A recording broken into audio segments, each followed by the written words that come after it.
Hello, welcome to this session. In this session, I am going to talk about the life cycle of bean in a Spring framework.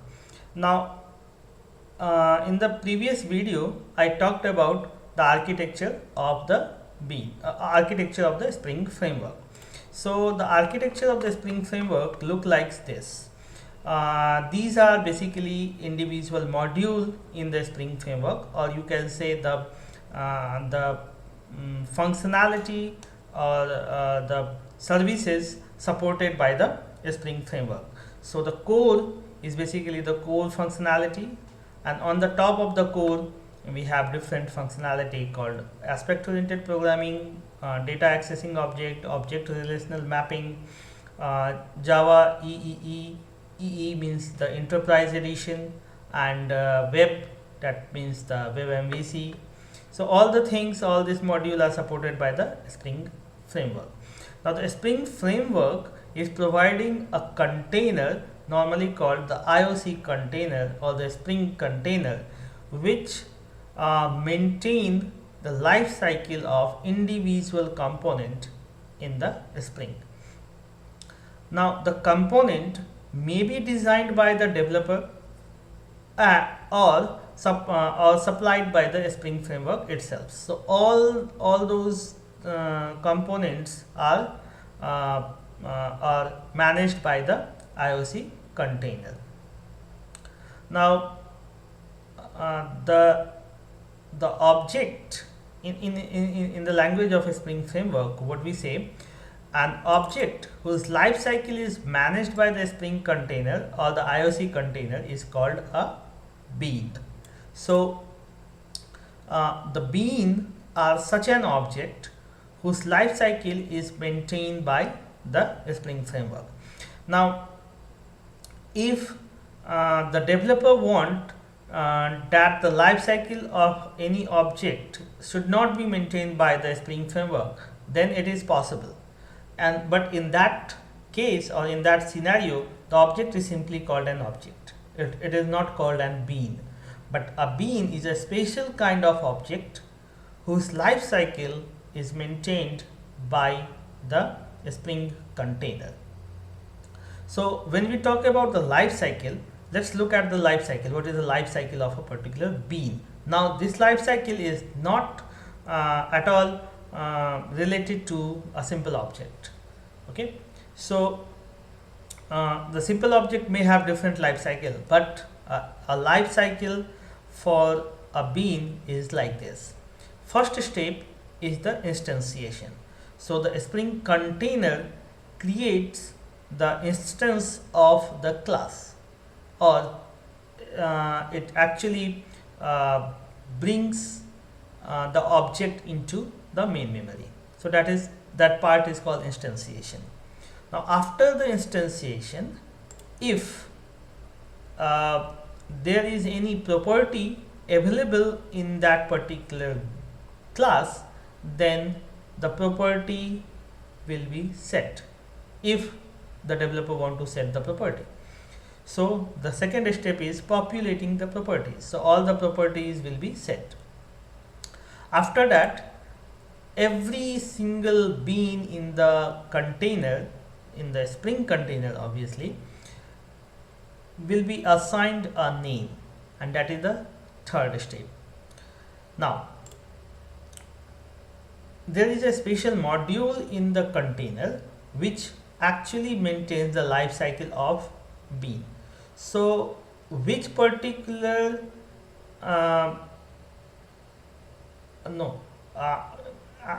mean to say, like in a container there are a special unit in the container which actually produces that bean. So which particular component is producing the bean is called the bean factory. So which particular bean factory is producing this particular bean is set into the bean. So every bean in the Spring framework knows that it is produced by so and so factory. After that, pre-initialization steps occur. So what do you mean by the pre-initialization? before starting initializing the fields, if you want to, or the developer want to set anything into the bean, then it can do.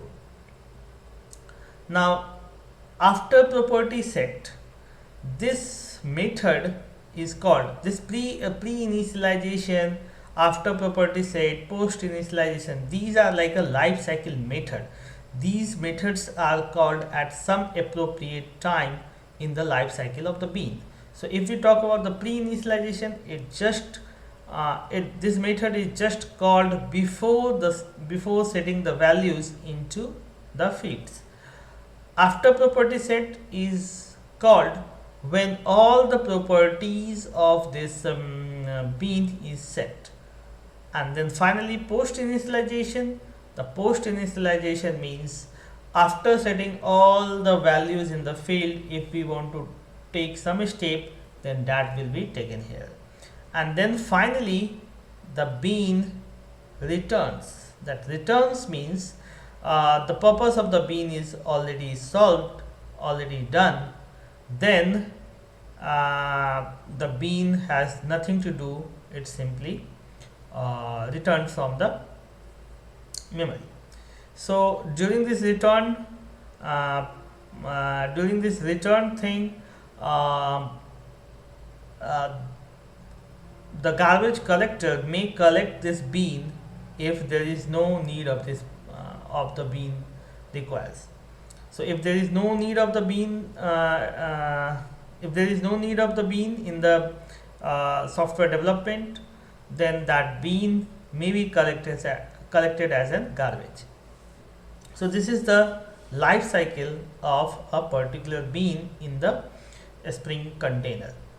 Now simply talking about this life cycle is not enough.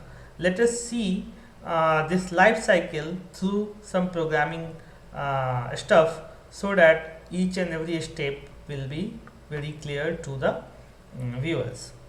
So to demonstrate every single program for Spring especially, I am going to use this Spring tool.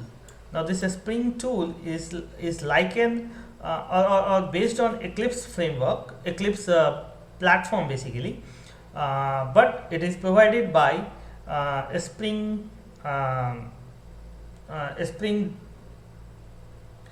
itself. So if you go to the spring.io website, you can find out this Spring tool. So you can download it and then you can use it. It is also an open source. So first of all, let's create a simple Java project, and the name of the Java project is Bean Life Cycle. Okay, finish. Now Spring is like a framework, is like an external library. So we need to download all the libraries. As I mentioned earlier, that the libraries comes in form of jar files. So we need to download all the jar files from the respective source, and then we need to set it into the class path. So how to set it into the class path? Right click, properties, Java build path, library, add external jar. So I'm going to add all the jars related to the Spring framework, and I'm saying OK. Now since this is not a web project, I need not to put anything into the lib folder inside web content. So it is simple, like a simple Java project. So only we need to set everything into the class path. Now I'm going to create here two packages. One package is org.bean, and another package I want to create is org.main. Now let's talk about the bean. As I told you, in terms of a Spring, a bean is an object of a class whose life cycle will be maintained by a Spring container. So we need to create a class, a simple class. So here I'm going to create a class, and the class name is employee. So this is a class, and in this class I'm going to write or provide two properties. So a string name, private int age, and then I'm going to provide the getter and setter method. Okay, so now this particular class is having two properties. One is the name and another is the age. Now again I am going stressing on the fact that the field name and the property name may be different. Okay, so there is nothing, the property is no long property is never be related to uh, the fields, so that we need to take care of. So here we have two fields, two properties. One is the name, another is the age. Now how if the developer decide that the life cycle of this particular class will be managed by the Spring framework, then how it can be done. So to provide information to the Spring framework that or to provide the information about this class to the Spring framework, we are having a special configuration file, normally written in form of XML, so that we need to add. So we are going to add the Spring Bean configuration file here, and the file name I want to specify is application context.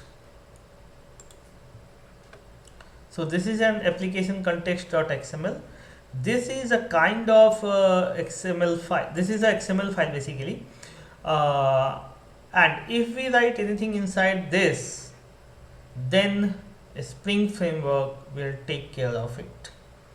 Now if you look at the root tag of this particular XML, then it is a beans. So basically this particular XML file only contain set of beans, nothing else. Okay, so this is all about this XML file. Regarding the name may be anything. So it's not like that, the name should be application context.xml. You can provide any kind of name, whatever suits to you. So here I am going to provide the information about this employee class. So how to provide the information? We have the bean tag. We need to set the ID, and the ID I am going to set as the emp1, that is the employee 1. Then class, and the class is org.bean.employee, right? So if you simply write this statement, then what will happen? The Spring framework will do this task for you. And what is the task? A Spring framework is going to create an object of this particular class. So it will do something like this: employee, and the object name is already specified here in form of ID. So this is the object, or you can say the variable new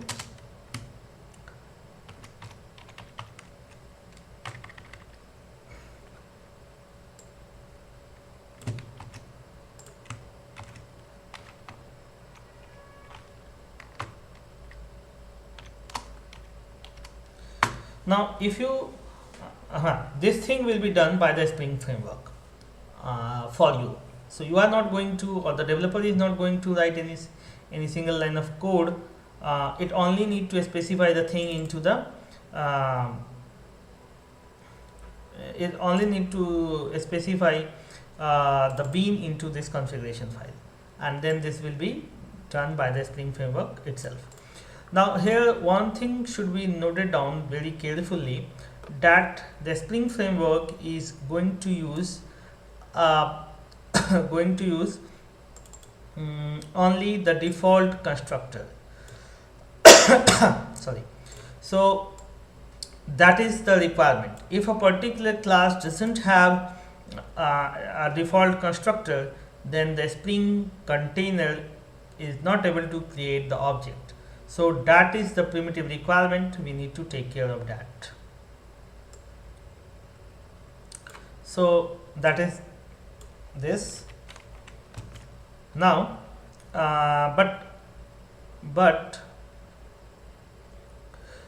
this particular class is having two properties. One is name and another is age.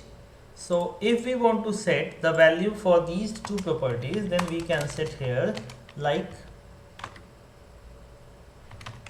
property, and the name I am specifying as a name, and value we are going to specify as a my name.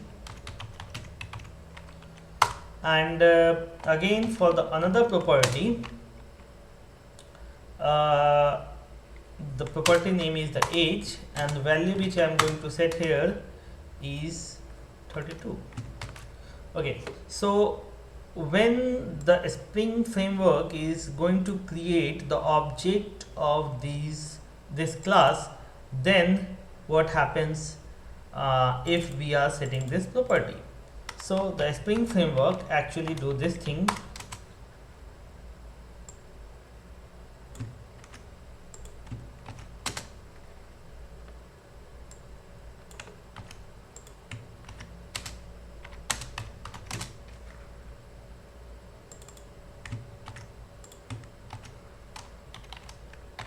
And after that it say emp1 dot set name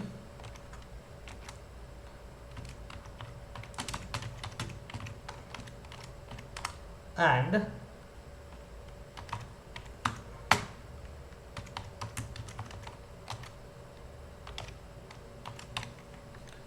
so when the Spring Framework is when the developer is specifying this thing, the Spring Framework is doing this thing on behalf of the developer.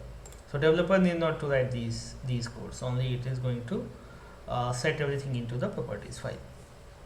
Okay, now you see the Spring Framework is setting the properties, and if you look at the life cycle, the second after instantiation, the second step is the populating the properties if the developer do so. So then that will be done in the second step, and if all the properties is set, then after property set method should be called. So what is the after set property?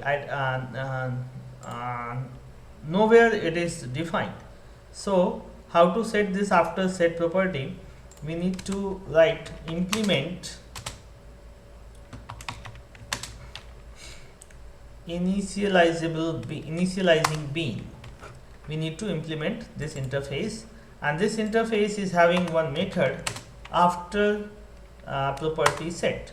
So after this after setting all the properties, this method will be called.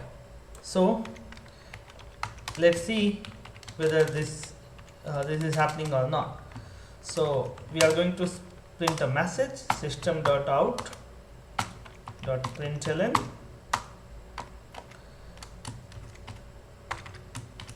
called after setting all setting properties.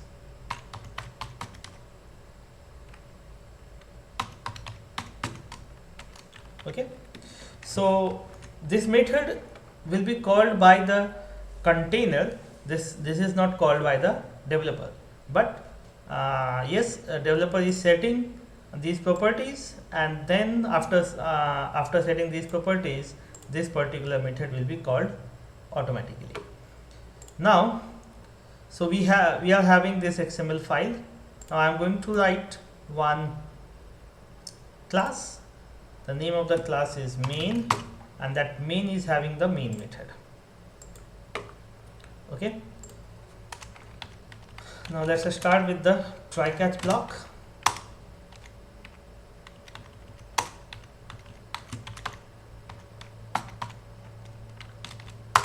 Okay. Now the first task, still this project is a simple Java project. So first task, we need to create the container. Basically we need to bring the container into the picture. Now here the container, or the container is normally also called the context. So here we are going to use this particular context from the Spring language. Class path XML application context. Now what it does, for every context, every kind of context, there is a configuration file. So in other way around, what we can say, that whenever the context comes in main memory, it starts reading out a configuration file, and the configuration file here I have created is application context.xml. Now where this file will be searched. So there are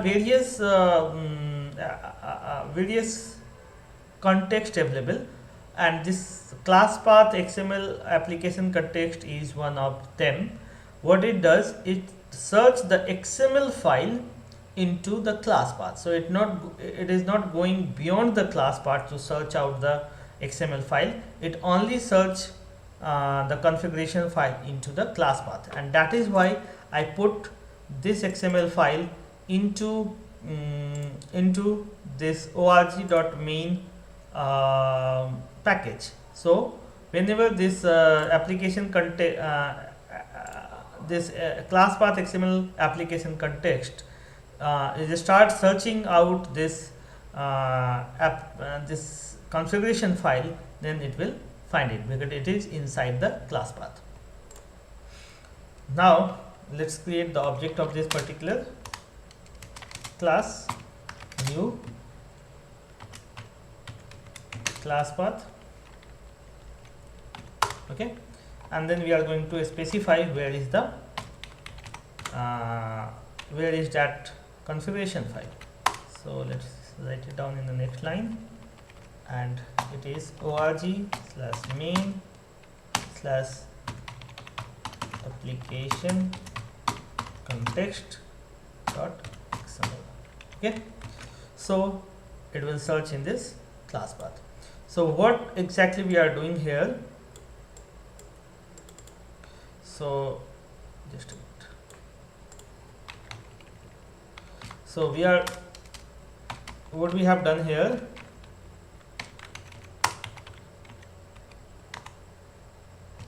so an container or the context is created. Which container?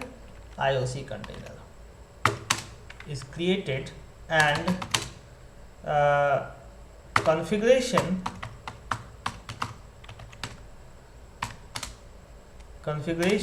is specified. So that is what we have done here.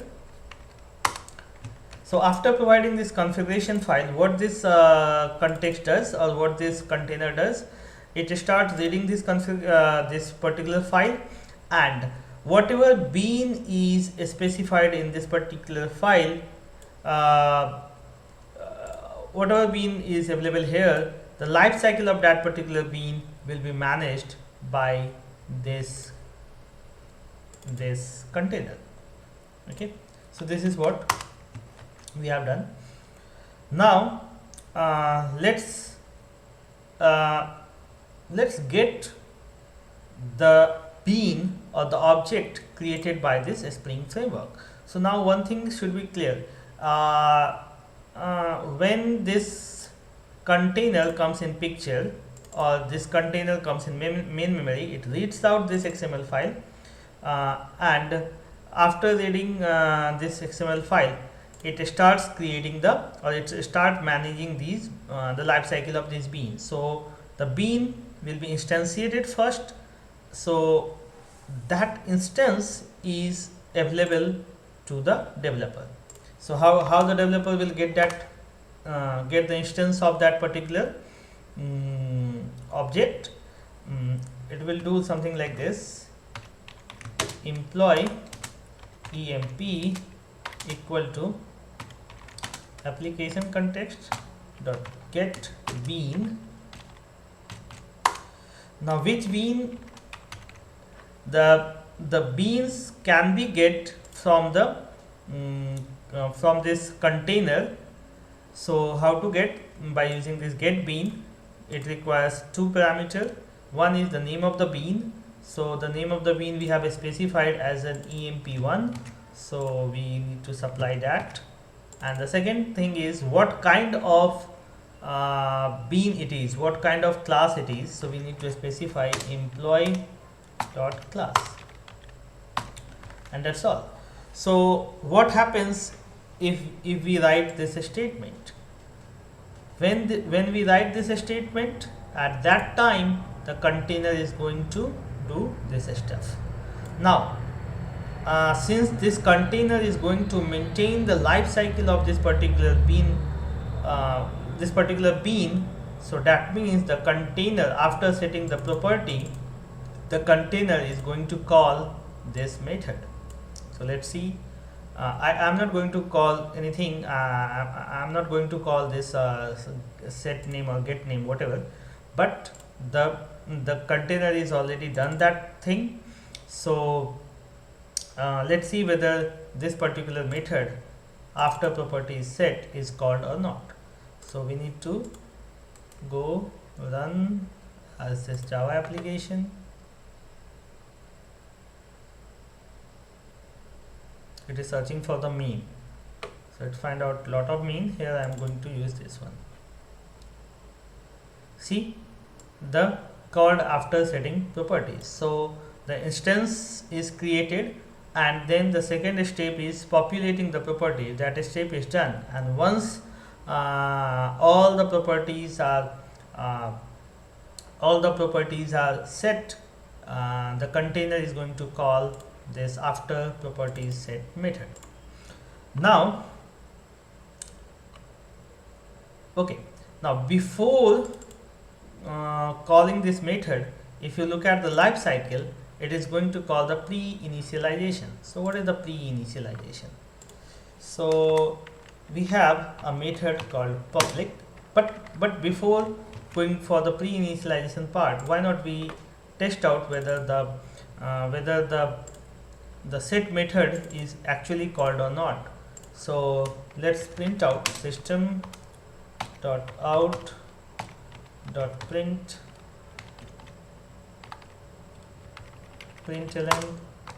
and what I am going to print, name equal to name. And what is the name?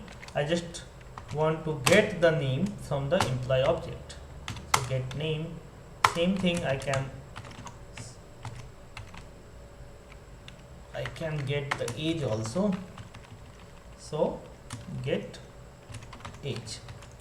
Now the name is set like Atul Saurabh, which we have set here, and the value of age is 32. So the probable answer, or the expected answer, is Atul Saurabh and 32. So let's see what will happen if we run this. Nice, right? So the name is Atul Saurabh, age is 32. Nice, fine. The Spring is doing its job. Now let's talk about this pre-initialization part. Now the pre-initialization, can be done like this. I can write a function. The signature of functions should be like this. It should be public. It should return void. The name of the method is immaterial, so I am just writing init. And the method should not pass or there should not be any argument in the method. And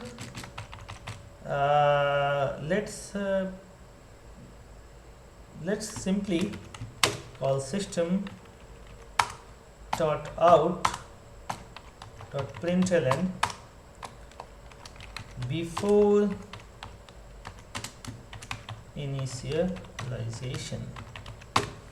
Okay, so before initialization anything, this method should be called. But how the Spring will know that this method is for post initialization purpose? So we need to write at the rate of post construct. Now let's see whether it is working or not. So let's run this application.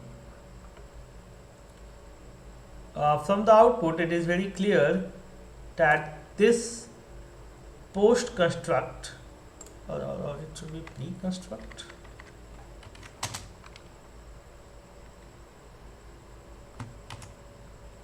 No, it is post construct. Okay, so if you look out the output, from the output it is very clear that this method is never called, because if this method is called by the container, certainly there will be some output like this before initialization. So where is the what goes wrong here? The thing which goes wrong here is we have used this annotation, right? So annotation is normally not processed directly by the Spring framework, but if we want to process this annotation, then we need to write, or we need to have a bean. The class of the bean is org.springframework dot context dot annotation dot common annotation bean post processor. So this particular bean, this is simply like a class which actually read out the annotations and then work accordingly. So now the Spring framework is start supporting the annotation. So now let's see what is the output. You see, it is before initialization. So before actually doing any kind of initialization, it called this method, then the fields are populated, and then finally we are getting the values, right? Now what will be about post part?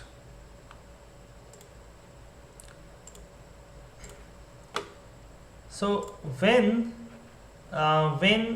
this particular bean has no use, then the container is going to destroy this particular bean. So when the bean is going to be destroyed, then let's see what happens. Public void remove, and let's have the message here.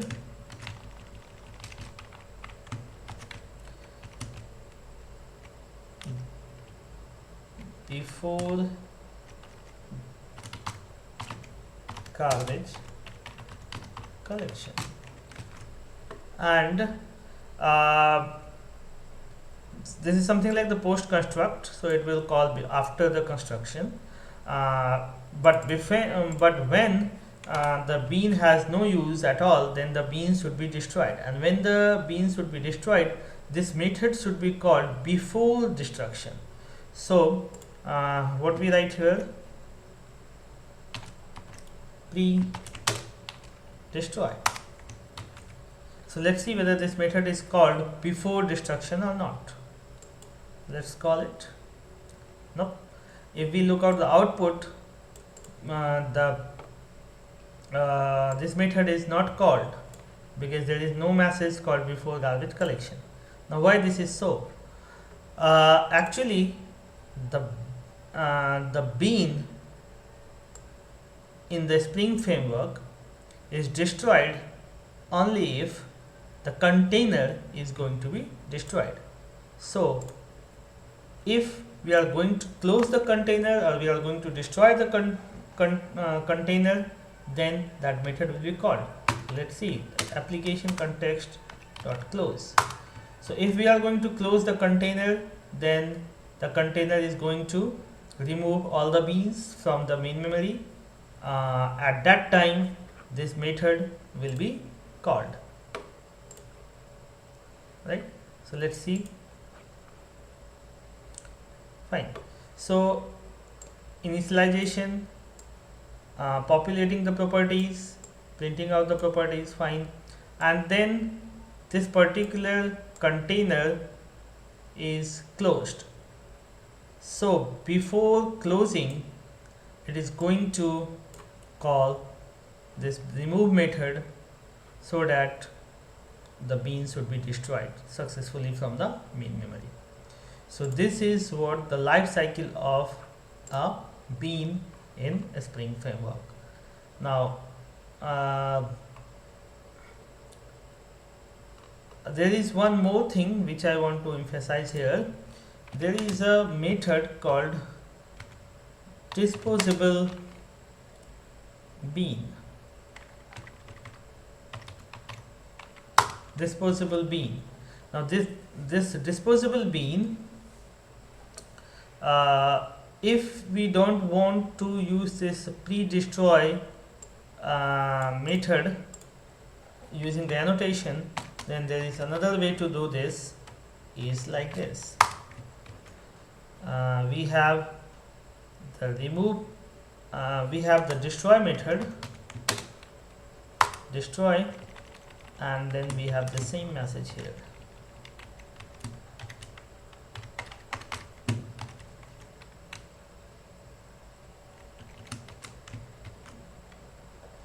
Okay, so let's see whether the output is same or not. Yes, the output is same.